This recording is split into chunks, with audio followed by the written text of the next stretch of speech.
ময়ে চাইছোঁ screenshot viral হৈছে মোৰ নামত অৰূপ কুমাৰ দে। এটাত লিখা আছে অৰূপ আৰু এটাত লিখা অৰূপ কুমাৰ দে আৰু অলপ মানে কিছুমান বেয়া মেছেজ। তো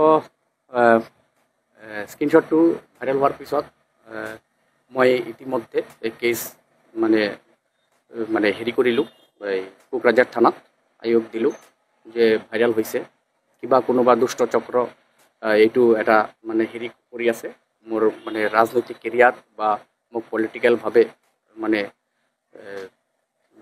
কলাপছ কৰিবৰ বাবে। তো সেইকাৰণে মই স্ক্ৰীনশ্বটৰ হেৰিটো লৈ পেলাই মই কোকৰাঝাৰ থানাত কেছ মানে সাজু কৰিলোঁ।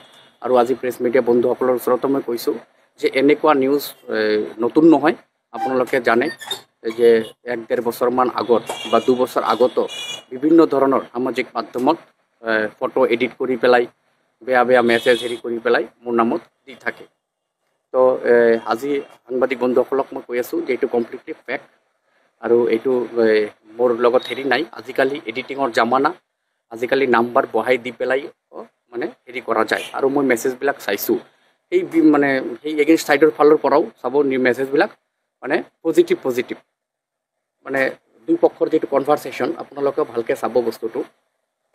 আৰু মোৰ সন্দেহ যে এটাত অৰূপ কুমাৰ দে আৰু এটাত ছেইম হেৰিত কেতিয়াবা মোৰ নামটো আছে, আকৌ নামটো নাই, নম্বৰটো আছে, দুটা একলগত কেনেকৈ হ'ব পাৰে, একেই বস্তু। তো সেইকাৰণে মই কোকৰাঝাৰ থানাত কেছ সাজু কৰিলোঁ আৰু যোনে বদমাইচি কৰিছে চৰকাৰে বা আইনে সেইটো ব্যৱস্থা ল'ব। এইটোতো মই আপোনালোক ক'লোঁ যে এইটো আজি নতুন নহয়। আপোনালোকে জানে সাংবাদিক বন্ধুসকলক, এইবিলাক লৈ মোৰ যোৱা 1 বছৰ আগতো নিউজ ওলাইছে কোনোবা এজন মহিলাৰ লগত। তো এইটো থাকিবই। এইটো ধৰক আমি পলিটিকেল লিডাৰ, আমাৰ মানে বদনাম কৰাৰ চেষ্টা কৰা থাকে, ইমেজ ডাউন কৰাৰ চেষ্টা কৰে। কিন্তু মই এটা কথা কৈছোঁ, মই ৰাইজৰ হৈ কাম কৰি আছোঁ আৰু অহা দিনত ৰাইজৰ হৈ কাম কৰি থাকিম।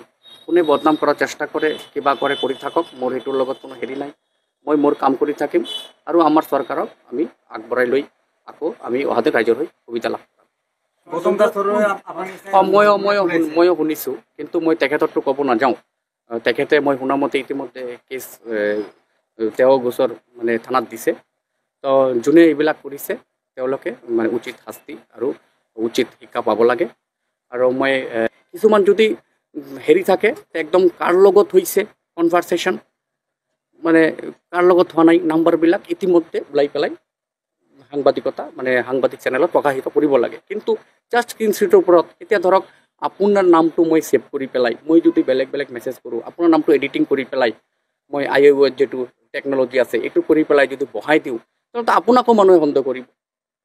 সেইকাৰণে শ্ৰদ্ধাৰ ৰাইজ, এইবিলাকত কাণ দিব নালাগে। কিছুমান মোৰ বিৰোধী পক্ষই এইটো লৈ পেলাই বেছি হাল্লা কৰি আছে। এইটোতো মই নাজানো। মই ক'লো না আগৰ পৰাই, মই EM হোৱাৰ আগৰ পৰাই এনেকুৱা হৈ আছে।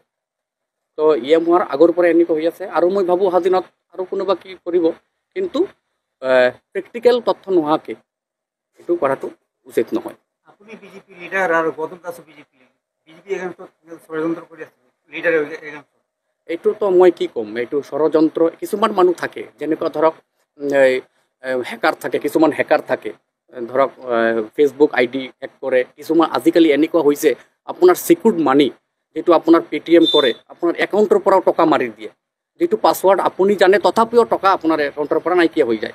এই হেকাৰবিলাক এনেকুৱা আপোনাৰ ফেচবুক হেক কৰি দিব, মানে আপোনাৰ হোৱাটছআপো কেতিয়াবা হেক কৰি দিব ৱেব স্কেনাৰৰ মাধ্যমত। এতিয়া ধৰক আপোনাৰ হোৱাটছআপৰ পৰা যদি মেছেজ গৈছে, কোনোবা আপোনাৰ লগৰ মানুহ যদি আপোনাৰ হোৱাটছআপটো মানে লিংক ডিভাইচত গৈ পেলাই ৱেব স্কেনাৰ কৰি দিয়ে, তেনেহ'লে গোটেই মোৰ মেছেজ তেওঁ পাব, মোৰ পৰা তেওঁৰ মেছেজ যাব।